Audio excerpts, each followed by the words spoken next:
आदाब नाज़रीन, जम्मू कश्मीर लद्दाख देख रहे हैं आप। मैं हूं आपके साथ सतफ सैफी। श्रीनगर पुलिस ने अप्रैल 2020 में कारवान इस्लामिया के सदर और जाने माने इस्लामी स्मॉलर डॉक्टर गुलाम रसूल हामी पर हुए हमले की कोशिश के मामले में 5 लोगों के खिलाफ FIR दर्ज की है। गिरफ्तार लोगों में कुपवाड़ा के मंसूर अहमद भट्ट भी शामिल हैं। बता दें कि ये मामला परिमपोरा पुलिस स्टेशन में FIR नंबर 0114 के तहत दर्ज किया गया है। जराये के मुताबिक जांच अब तेजी से आगे बढ़ रही है और पुलिस इस मामले की कई पहलुओं की बारीकी से जांच कर रही है। उन्होंने बताया कि कई सुरागों पर काम हो रहा है और जल्द ही और कार्रवाई भी की जा सकती है। हमले के बाद साल 2020 में सोशल मीडिया पर डॉक्टर हामी के खिलाफ झूठी और बेबुनियाद बातें फैलाने की एक मुहिम भी चलाई गई थी। बाद में पता चला कि ये सभी मुलजिम गलत थे और ये ऑपरेशन उनकी छवि खराब करने की कोशिश थी। कारवान इस्लामिया के तर्जुमान ने बताया कि FIR दर्ज हो चुकी है और तंजीम पूरी तरह से जांच एजेंसियों की मदद कर रही है।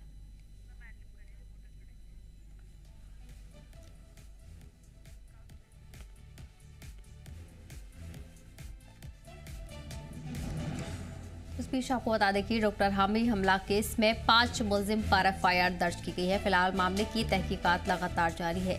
इस सिलसिले में बड़ी कार्रवाई देखने को मिल रही है। जहां तहकीकात जारी है, लगातार मामले को लेकर जांच की जा रही है। आपको बताते चले कि हमले के बाद साल 2020 में सोशल मीडिया पर डॉक्टर हामी के खिलाफ झूठी और बेबुनियाद बातें फैलाने के लिए एक मुहिम चलाई गई थी, जिसकी जानकारी अब सामने आ रही है, जिसमें बाद में पता चला कि ये सभी मुलजिम गलत थे और ये ऑपरेशन उनकी छवि खराब करने की कोशिश के चलते चलाया गया था।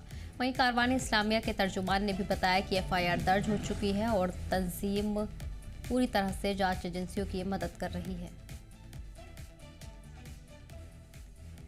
और इसी पर जानकारी के लिए हमारे नुमाइंदे आकिब जुड़ गए हैं। आकिब, डॉक्टर हामी हमला केस में 5 मुलजिमों पर FIR दर्ज की गई है और बताया जा रहा है कि जांच और भी तेजी से आगे बढ़ रही है, लेकिन ये भी जानना चाहेंगे क्या कुछ ये मामला रहा जिस पर अब कार्रवाई की जा रही है। बिल्कुल सदफ, ये 2020 का मामला है जब कारवानी इस्लामी इंटरनेशनल के चेयरमैन डॉक्टर गुलाम रसूल हामी साहब के घर पे एक हमला हुआ है। कुछ लोग उसके दीवार पे चढ़े हैं और उसके बाद हमला करने की कोशिश की जा रही थी, लेकिन उसके बाद वो जो हमला है उनको जो है वहां से भगाया गया है, या उनको जो उनके जो PSOs है उनको जब नजर पड़ी तो वहां से वो लोग भाग गए हैं। और उसके बाद एक सोशल मीडिया पे एक कैंपेन चली है और कई सारे वीडियोस, कई सारे ऑडियोज मिक्सिंग करके, डबिंग करके जो है सोशल मीडिया प्लेटफॉर्म्स पे पेश की गई है, जिससे जो है डॉक्टर गुलाम रसूल हामी की एक छवि है वादी कश्मीर में, एक इस्लामिक स्कॉलर है वादी कश्मीर में, और उनकी एक अपनी फैन फॉलोइंग है और उसके साथ साथ कई सारे लोगों की आस्था उनके साथ जुड़ी है और कई सारे लोग उनको मान रहे हैं, एक सेक्ट को वो रिप्रेजेंट कर रहे हैं और उनकी छवि को जो है, उनकी इमेज को जो है खराब किया जा रहा था। और एक बाज़ाब्ता तौर एक कैंपेन चली थी और इस कैंपेन में कई सारे लड़कियों की आवाज और लड़कियों के साथ साथ कई सारे गाली गलौज उन वीडियो क्लिप्स, ऑडियो क्लिप्स में सुनाई गई थी। सोशल मीडिया पे 2020 से लेकर 2025 तक जो है, हाल ही में डॉक्टर गुलाम रसूल हामी साहब ने एक प्रेस कॉन्फ्रेंस की है और उसमें उन्होंने ये जानकारी दी कि उनके खिलाफ जो है कार्रवाई करवाएंगे और कोर्ट तक जाएंगे और लीगल प्रोसीजर जो भी होता है उनने उस प्रेस कॉन्फ्रेंस में कहा था कि उसको फॉलो हम करेंगे। लेकिन 2020 में जो एक कैंपेन चली है और कल श्रीनगर पुलिस बिलखुसूस पारिमपोरा पुलिस स्टेशन ने एक FIR दर्ज किया है। FIR नंबर 0114 जो है पारिमपोरा पुलिस स्टेशन में दर्ज हुआ है, जिसमें 5 जो जिनके खिलाफ जो कार्रवाई होनी है, जिनके खिलाफ FIR रजिस्टर हुआ, उनमें से एक को पकड़ा गया है, मंसूर अहमद भट्ट, जो कि कुपवाड़ा के रहने वाले हैं, और 4 अभी तक फरार है और बड़े पैमाने पे इसमें जो है इन्वेस्टिगेशन चल रही है। और बाज़ाब्ता तौर कारवानी इस्लामिया इंटरनेशनल के स्पोक्स पर्सन जो है उन्होंने ये FIR दर्ज करवाई है और पुलिस को कहा, जितनी भी एजेंसीज है उनको कहा कि हम आपके साथ ताउन करेंगे, जो कोई भी आपको इन्वेस्टिगेशन करनी हो उसमें कारवानी इस्लामी इंटरनेशनल जो है कार्रवाई इसमें जो है बाज़ाब्ता तौर उनके साथ कोऑपरेशन करेगा। और जिस तरीके से कारवानी इस्लामी इंटरनेशनल के जो चेयरमैन है डॉक्टर गुलाम रसूल हामी, वो खतीब के साथ साथ एक यहाँ पे एक दारुल उलूम भी चलाते हैं, जो कि जिले बांडीपोरा के तिरगाम इलाके में वाक़या है, जहाँ पे हजारों की तादाद में बच्चे जो है, तलबा जो है वो तालीम लेते हैं। और न सिर्फ बच्चों को तालीम देते हैं, बल्कि जुमा के खुतबे हो या कई सारे जो इस्लामिक जो फंक्शंस होते हैं उनमें वो पार्टिसिपेट करते हैं। और एक अलग ही रौनक जब वो आ जाते हैं तो एक अलग ही छवि उनकी है पूरे वादी कश्मीर में, बिलखुसूस श्रीनगर के साथ साथ एडजॉइनिंग इलाकों में, क्योंकि उन्होंने जिस तरीके से कारवानी इस्लामी इंटरनेशनल एक प्लेटफॉर्म दिया है। हजारों बच्चे चाहे उनके दारुल उलूम में हो या उनकी दरसगाह, अलग अलग दरसगाहों में हो, वहां पे उन बच्चों को पढ़ाते हैं। लेकिन जिस तरीके से उनकी छवि को नुकसान पहुंचाया जा रहा है, 2020 में जिस तरीके से कैंपेन चला है, जब अटैक हुआ है और अटैक के बाद ही, जैसे ही अटैक हुआ और अटैक के बाद ही ये कैंपेन चली है, और कैंपेन में अलग अलग फोटोग्राफ्स, अलग अलग वीडियो मिक्स करके, अलग अलग ऑडियोज मिक्स करके लड़कियों के साथ बात करना या कहीं और भी ऑडियो क्लिप्स उनकी वायरल हुई है। और उसके बाद उसमें बाज़ाब्ता तौर पुलिस ने कहा इसमें कोई तथ्य नहीं है, इसमें कोई जो है सच्चाई नहीं है। और एक शख्स को अभी तक गिरफ्तार किया गया है और 4 अभी तक जो है उनकी जो है पूछताछ की जा रही है। और इस एफआईआर में जो है बाज़ाब्ता तौर अब इन्वेस्टिगेशन लगातार चल रही है। और इन्वेस्टिगेशन के साथ साथ जो है अब जिस तरीके से कारवानी इस्लामी इंटरनेशनल के चेयरमैन, हालांकि अब से कुछ देर पहले उनसे बात हुई है और उनका कहना है कि मैं काफी ज्यादा मुतमईन हूं जिस तरीके से एफआईआर रजिस्टर हुआ है, देर आया दुरुस्त आया, ये उनके अल्फाज हैं। और उनके अल्फाज के साथ साथ वो काफी ज्यादा मुतमईन है। और ये उनके अल्फाज है कि जिस तरीके से उनकी छवि को खराब किया जा रहा है, एक नाम है वादी कश्मीर में उनका और बड़े बड़े स्कॉलर्स में उनका नाम वादी कश्मीर में गिना जा रहा है, और उनकी छवि को खराब यहाँ पे किया जा रहा है। और अब जो है श्रीनगर पुलिस ने जिस तरीके से एफआईआर रजिस्टर किया है और बाज़ाब्ता तौर एक शख्स को गिरफ्तार किया गया है, अभी भी बड़े पैमाने पे इन्वेस्टिगेशन जारी है। जी बिल्कुल। तो फिलहाल मामले की तहकीकात लगातार जारी है और इस दौरान अभी तक 5 मुलजिम को हिरासत में लिया गया है। आखिर तो जानकारी के लिए बहुत बहुत शुक्रिया, बढ़ेंगे आगे। बट मालूम है आम जनता खासकर कारोबारी कम्युनिटी को पिछले 7 सालों से एसएमसी के टॉयलेट और वॉशरूम सहूलत के बंद होने की वजह से लगातार परेशानियों का सामना है। इलाके में रोजाना हजारों लोग आते जाते हैं, लेकिन पब्लिक वॉशरूम बंद होने से मकामी दुकानदारों, मुलाजमीन और यहां आने वाले ग्राहकों को भारी दिक्कतों का सामना करना पड़ता है। दुकानदारों का कहना है कि वह लंबे वक्त से इंतजामिया को इस परेशानी से रूबरू करा रहे हैं, लेकिन अभी तक इस हवाले से कोई कदम नहीं उठाए गए हैं। ख्वातीन और सीनियर सिटीजन के लिए ये परेशानी और संजीदा बनती जा रही है, क्योंकि उनके लिए तकरीबन कोई मुतबादिल इंतजाम नहीं है। वहीं लोगों ने इंतजामिया से अपील की है कि इस लंबे वक्त से लंबित पड़े मुद्दे पर तुरंत ध्यान दिया जाए और बिना किसी देरी के पब्लिक वॉशरूम सहूलत दी जाए, ताकि लोगों को राहत मिल सके और बाजार का माहौल भी बेहतर बनाया जा सके।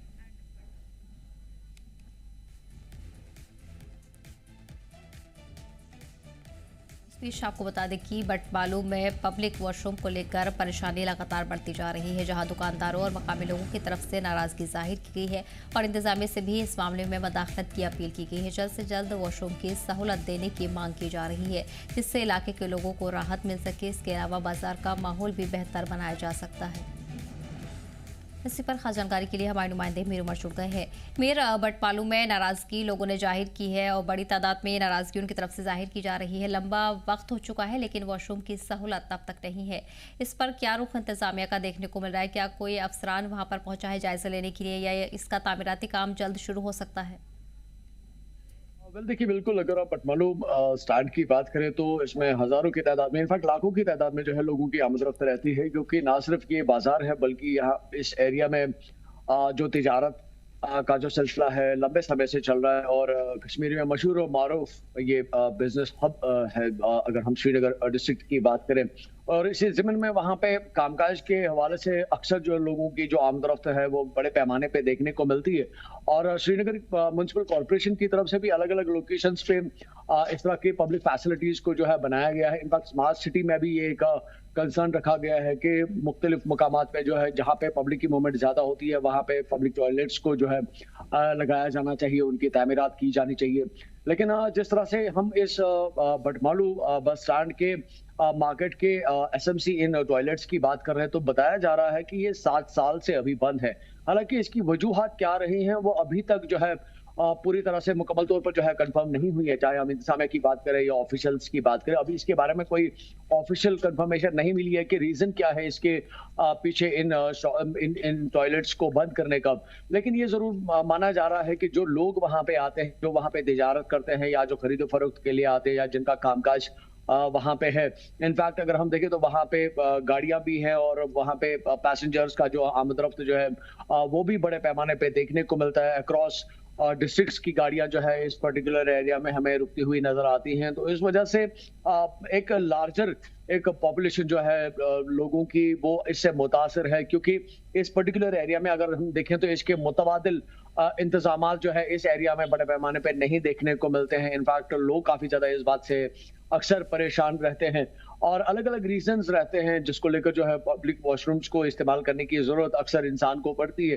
तो ये एक कहीं ना कहीं पे बात बहुत छोटी है लेकिन ये काफी संजीदा है और इस संजीदगी को मद्देनजर रखते हुए जो वहां पे एसोसिएशन है बटमालू स्टैंड की, उनकी तरफ से लगातार इसको लेकर मांग रही है। चाहे हम एसएमसी की बात करें या जो कंसर्न इंतजामिया इलाके की है, उनकी लगातार इस चीज को लेकर बातचीत रही है कि इन सभी टॉयलेट्स को जो है फिर से वापस रीओपन कर दिया जाए ताकि लोगों को सहूलियत मयसर हो।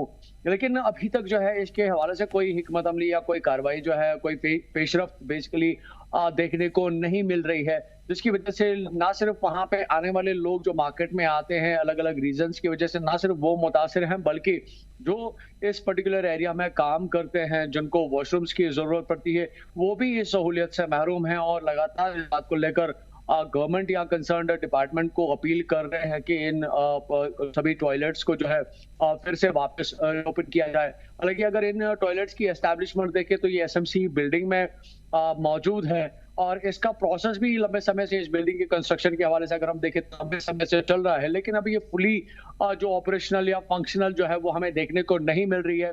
जिस तरह से मैं कह रहा था कि इसके ऑफिशियल रीजंस जो हैं या जो इंतजामिया कमेटी की तरफ से जो इसमें इन्वॉल्वमेंट है, मुदाखलत है, उसका बैकग्राउंड जो है वो कहीं ना कहीं पे अभी प्रॉपर तरीके से कंफर्म नहीं हुआ है। लेकिन हाँ ये जरूर है बज़ाहिर तौर पर लोग काफी ज्यादा मुताज़िर है जो वहाँ पे कामकाज कर रहे हैं, जिनके दुकानें वहाँ पे है, कारोबार है, तिजारत है, वो इस बात से काफी ज्यादा मुतासिर हो। वो चाहते हैं कि इन टॉयलेट्स को वापस रीओपन किया जाए ताकि लोग जिस तरह से इन सहूलियात से अभी महरूम है, दो चार है, तो उनको ये सहूलियात जो है वापस उनको मुहैया किया जाए। जी बिल्कुल ठीक है अमीर उमर, तो और जानकारी के लिए बहुत बहुत शुक्रिया। बढ़ेंगे और वहीं किश्तवाड़ से बड़ी खबर आपको बता दें, किश्तवाड़ में दर्दनाक सड़क हादसा पेश आया है। किश्तवाड़ से चंबा जा रही ऑल्टो कार खाई में गिरी, एक शख्स की मौके पर ही मौत, 3 जख्मी।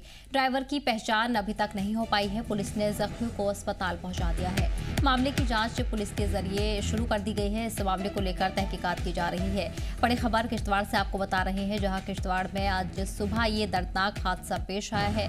मौके पर ही मौत बताई जा रही है, 3 लोग जख्मी हुए हैं। साथ ही साथ पुलिस अमला मौके पर पहुंचा और लगातार कार्रवाई इस मामले में देखने को मिल रही है। किश्तवाड़ से ये हादसा सामने आया है। किश्तवाड़ के चंबा में ऑल्टो कार खाई में गिरी, एक शख्स की मौके पर ही मौत हो गई है। 3 लोग जख्मी बताए जा रहे हैं। फिलहाल ड्राइवर की पहचान अभी तक नहीं हो पाई है। पुलिस ने जख्मियों को अस्पताल पहुंचाया है। जख्मियों को नजदीकी अस्पताल में पहुंचाया गया है। फिलहाल वो जेर इलाज है और मामले की जांच शुरू कर दी गई है। पुलिस अमले की तरफ से मामले की जांच शुरू कर दी गई है। इस दौरान आपको बता दें कि किश्तवाड़ से ये मामला सामने आया है, जहां इस हादसे में एक शख्स की मौके पर ही मौत हो गई है। 3 जख्मी बताए जा रहे हैं। फिलहाल तीनों जख्मियों को अस्पताल पहुंचाया गया है। पुलिस का अमला तुरंत मौके पर पहुंचा और जांच भी शुरू कर दी है। इस मामले में अभी तक ड्राइवर की पहचान नहीं हो पाई है। फिलहाल तहकीकात लगातार जारी है। मामले को लेकर पुलिस ने जांच शुरू कर दी है। इस दौरान सभी जख्मियों को भी अस्पताल पहुंचाया गया है, जिनका इलाज लगातार जारी है। इसी पर जानकारी के लिए हमारे नुमाइंदे वसीम जुड़ गए हैं। वसीम, दर्दनाक ये हादसा किश्तवाड़ में पेश आया है, क्या कुछ वजूहात इसके लिए बताई जा रही हैं? आपकी जानकारी के लिए बताना चाहूंगा, डोडा के भद्रवा इलाके में सड़क हादसा पेश आया है। मैं आपको जानकारी पूरी देना चाहूंगा। किश्तवाड़ के कीरो इलाके से गाड़ी आ रही थी और वाया भद्रवा से चंबा की तरफ जा रही थी, मगर मैं आपको बताना चाहूंगा थनाला इलाके में, यानी कि भद्रवा को जो क्रॉस करते हैं तो लास्ट इलाका जो थनाला आता है वहां पे ये गाड़ी सड़क हादसे का शिकार हुई है। लगभग 4 लोग इसमें सवार थे। एक शख्स की मौके पे ही मौत हुई है, जिसका नाम भी सामने आया है, रिंकू कुमार। और बाकी जो 3 लोग हैं, इनका नाम भी आया, जिसमें एक शख्स बताया जा रहा है कि क्रिटिकल है। चंदर एक का नाम है, दूसरे का नाम कैलाश है और तीसरा जो शख्स है जयराम इसका नाम है। अभी तक कोई भी पता नहीं लग पाया किस कारण वहां पे सड़क हादसा पेश है। आपको बताना चाहेंगे जिस तरह से ठंड काफी ज्यादा है, कोहरा लगने की वजह से भी यह हादसा वहां पे पेश आ सकता है, क्योंकि पहाड़ी इलाका है और इस इलाके में ठंड काफी ज्यादा देखी जाती है। जो जानकारी के मुताबिक हमें बताया गया कि ये चंबा की तरफ यानी कि किश्तवाड़ से चंबा की तरफ गाड़ी जा रही थी और थनाला के नजदीक एक पुलिस पोस्ट है, उसके बिल्कुल नजदीक जब हादसा वहां पे पेश आया, मकामी लोग जो पुलिस के लोग हैं उन्होंने वहां पे रेस्क्यू किया। फिलहाल उनको भद्रवा हॉस्पिटल पहुंचाया गया और एक शख्स जो क्रिटिकल काफी ज्यादा बताया जाता है कि उसको फिलहाल भद्रवा से जीएमसी डोडा की तरफ शिफ्ट किया जाएगा और उसके बाद अगर ज्यादा इसकी पोजीशन खराब होगी तो बाई एयर भी इसको जीएमसी जम्मू पे शिफ्ट किया जा सकता है। जी बिल्कुल। वसीम, इस दौरान ये भी बताया जा रहा है कि ड्राइवर की शिनाख्त अभी तक नहीं की गई है, लेकिन जिस तरह पुलिस ने मामले को लेकर जांच शुरू कर दी है, क्या कोई जानकारी ड्राइवर के हवाले से सामने आई है?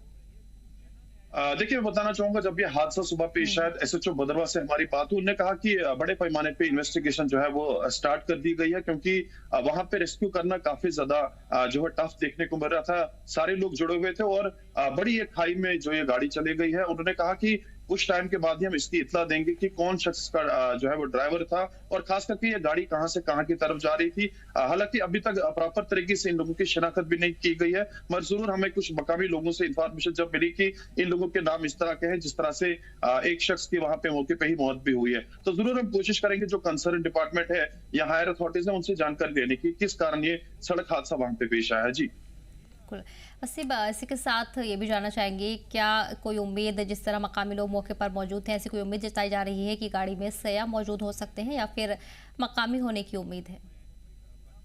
देखिए, ये अभी तक जो जानकारी मिली है कि चंबा इलाके की ही ये गाड़ी है, क्योंकि गाड़ी को जो है चंबा इलाके का ही नंबर भी है और ये जानकारी मिल रही है कि ये दूर दराज इलाके के रहने वाले थे, क्योंकि सुबह मॉर्निंग में ही आज किश्तवाड़ से जब ये निकले तो 8 बजे के करीब 7:30 बजे करीब ये उस इलाके के अंदर पहुंचे। तो जरूर इनको अपने इलाके के अंदर जल्द से जल्द पहुंचना था, मगर उससे पहले इन लोगों का सड़क हादसा हुआ है। तो जरूर उम्मीद यही करेंगे कि जो बाकी 3 लोग हैं वो जल्द से जल्द ठीक हो जाए, जिसमें बताया जा रहा है कि एक शख्स काफी ज्यादा जो है इंजर्ड बताया जा रहा है। तो जरूर जो हायर अथॉरिटीज है, पुलिस की जो इन्वेस्टिगेशन है, उसमें देखना ही होगा कि ये हादसा किस कारण वहां पे आया, क्योंकि आपको बताना चाहेंगे चिनाब खिता खास करके डोडा किश्तवाड़ भद्रवा सड़क हादसों से माना जाता है, क्योंकि पिछले दिनों में आपने देखा कई सारे लोगों की मौत यहाँ पे हुई और सबसे बड़ा कारण यही कि सड़क हादसे चिनाब खिते के अंदर सबसे ज्यादा हो रहे हैं। जी बिल्कुल।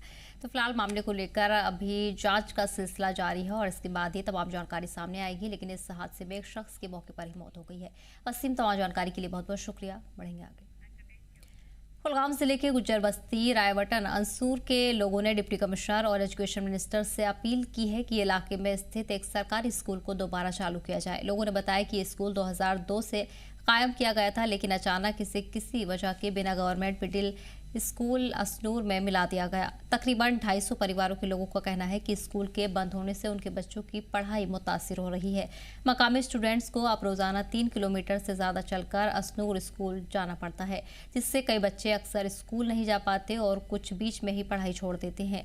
लोगों ने फौरन कार्रवाई की मांग की है। अस्सलाम वालेकुम वरहमतुल्लाहि वबरकातुहू। मेरा नाम हाकिमुद्दीन शेख है, मैं काउट टकरी का रहने वाला हूँ। 2002 में सर्व शिक्षा अभियान के तहत हमारा एक स्कूल आया था, तो स्कूल यहाँ से उठाया और नज़दीकी गांव आसनूर में ले गए और हमारे छोटे छोटे बच्चे हैं, जो उस वक़्त बच्चों की तादाद बहुत कम थी। आज हमारे बच्चे 200 से ज़्यादा बच्चे हैं जो कि 5 साल की उम्र के हैं। वो आसनूर में जा नहीं सकते, लिहाजा वे घरों में रहते हैं, क्योंकि जब बारिश पड़ती है कीचड़ हो जाती है, रास्ता हमारा यहाँ ख़राब हो जाता है। वो घरों में ही रहते हैं, उनकी उम्र बीत गई और वो कोई भी तालीम हासिल नहीं कर सके। लिहाजा हमारी यही गुजारिश रहेगी डीसी साहब से, मैडम सकीना यत्तू साहिबा से, कि हमारा स्कूल वापस दिया जाए और ताकि हमारे बच्चे भी तालीम हासिल कर सकें। मैं स्कूल था काउटकरी में, प्राइमरी स्कूल था, तो उसे यहाँ से उठा लिया। अब हमारी यही गुजारिश है कि हमारे नौजवान आगे बढ़ना चाहते हैं पढ़ाई में और यहाँ पे स्कूल नहीं है। कम से कम 200 से 250 घर यहाँ पे काउटकरी में है, तो यहाँ पे स्कूल नहीं है। हमारी यही गुजारिश है कि यहाँ पे स्कूल हमें चाहिए। मेरा नाम इम्तियाज़ अहमद शेख है, मैं क्लास 5th में पढ़ता हूँ, मैं काउटकरी का रहने वाला हूँ। हमारे गांव में एक स्कूल था जो 2002 में बना गया था और उसको यहाँ से आसनूर ले गया है। अब हमें स्कूल जाने में बहुत दिक्कत होती है, जब बारिश पड़ती है बहुत कीचड़ होती है, हम लोग रास्ते में गिर जाते हैं, बहुत मुश्किल होती है बारिश में स्कूल जाने की। और आप लोग जानते हैं जब समर का सीज़न होता है तब ये पेड़ जो है वो फल पौधे निकाल देते हैं, उस वक्त आप लोगों को पता है कितनी उजाड़ी होती है। और हमें रास्ते में जब जाते हैं हमें बहुत कुत्तों का भी डर लगता है, कुत्ते भी खा सकते हैं क्योंकि जानवर है, रीछ भालू है या और कुछ है। हमारी यही अपील है डीसी साहब से, मैडम सकीना इतू साहिबा से कि हमें स्कूल दे। हमें हमारे गांव में कोई भी स्कूल नहीं है। हाँ, जो ये स्कूल आप कह रहे हैं ये मर्ज हुआ है 2016 में। तो मर्ज होने की वजूहत या तो वहाँ बिल्डिंग नहीं होगी या तो बच्चे कम होंगे। वट एवर रीजन्स थे देन जरियो would have better know of that कि ये कैसे क्लब हुआ है। But the people have submitted now the application, मेरी नोटिस में आया है। I will take up this matter with the higher up so that the students of that very area get a better education for their children. जो भी उनकी demands होंगी I will just talk to higher ups and submit that to higher ups and approach audit for the reconstruction of this यूराइज for that very soon. Poonch जिला police ने drug control महकमे के साथ मिलकर आज एक बड़ी कार्रवाई को अंजाम दिया है। पुलिस को पुख्ता जानकारी मिली थी कि सूखा कट्टा के वार्ड नंबर 1 में वाक़ न्यू सुल्तान मेडिकोस नाम की दुकान पर बैन दवाइयों की गैरकानूनी बिक्री हो रही थी। इत्तला मिलने के बाद पुलिस स्टेशन पुंछ की टीम और ड्रग इंस्पेक्टर ने मिलकर दुकान की तलाशी ली, जिसमें गैरकानूनी दवा पाई गई। बरामदगी के बाद दुकान की operating drug and cosmetics act की धारा 22 के तहत बंद की गई है। वहीं फार्मासिस्ट इकबाल सिंह का लाइसेंस मुअत्तल कर दिया गया है। मौके पर पुलिस की मौजूदगी में ड्रग इंस्पेक्टर ने दुकान को सील कर दिया। जिला पुलिस ने कहा कि लीगल नशीली दवाओं के कारोबार के खिलाफ सख्त कार्रवाई आगे भी जारी रहेगी। ऑल कश्मीर ट्रांसपोर्ट कन्फेडरेशन ने श्रीनगर में एक अहम प्रेस कॉन्फ्रेंस की है। इस दौरान उन्होंने ट्रांसपोर्टरों को मुतासिर कर रहे मुद्दों और परेशानियों के बारे में जानकारी दी। ये मुद्दे पहले ही जम्मू और कश्मीर के ट्रांसपोर्ट महकमे के अफसरान और ट्रांसपोर्ट कमिश्नर के सामने उठाए जा चुके हैं और हुकूमत की तरफ से इन पर गौर किया जा रहा है। वहीं एकेटीसी को उम्मीद है कि सरकार इन परेशानियों को जल्द हल करेगी। हालांकि मरकजी हुकूमत ने पुराने मॉडल गाड़ियों के लिए फिटनेस फीस दोगुनी कर दी है। पहले रियासती हुकूमत ने इसे 2 हिस्सों में साल में आधा आधा देने का भरोसा दिया था, लेकिन नया नोटिफिकेशन जारी किया गया है। एकेटीसी इस मुद्दे को फिर से मुतल्लिक अफसरान के पास ले जाएगा और ट्रांसपोर्टरों के हुकूकों की हिफाजत करेगा। एकेटीसी ने बताया कि 1 अक्टूबर 2025 को तैयार किए गए एजेंडे में 10 मेन मुद्दे शामिल थे, जिन पर पहले ही अफसरान के साथ चर्चा हो चुकी है। बता दें कि इन मुद्दों में ऑनलाइन डॉक्यूमेंटेशन, पुराने गाड़ियों की फिटनेस फीस, गाड़ियों की फिटनेस परमिट और आरसी का ट्रांसफर, गैरकानूनी ड्राइविंग और कई मुद्दे शामिल किए गए हैं। चीज़ें हमें लोगों के सामने और ट्रांसपोर्टरों के सामने लानी है। इस वजह से हमने प्रेस कॉन्फ्रेंस की है आज। आप लोगों को भी आगाह करते और आपके साथ साथ जो हमारे साथ लोग जुड़े हैं उनको भी आगाह करना चाहते हैं कि देखिए, पहले स्ट्राइक जम्मू से उन्होंने कहा कि हम स्ट्राइक कर रहे हैं, किन मुद्दों पे कर रहे हैं उन्होंने बता दिए, लेकिन उन मुद्दों में जो हमें बू आई, जो कश्मीर के अपने मुद्दे हैं, जो हमारे अपने मुद्दे हैं, वो उसमें नहीं है। लेकिन हड़ताल होगा या नहीं होगा, हम उसमें साथ देंगे या नहीं देंगे, ये अभी हम फैसला नहीं ले पाए हैं, क्योंकि हम सैटरडे तक वेट कर रहे हैं कि हम इसमें साथ देंगे या नहीं, क्योंकि उन्होंने अपनी प्रेस रिलीज में कोई भी कश्मीर का कोई मुद्दा उसमें नहीं है। फिलहाल इस बुलेटिन में इतना ही। हमें दीजिए इजाजत। देखते रहिए जम्मू कश्मीर लता।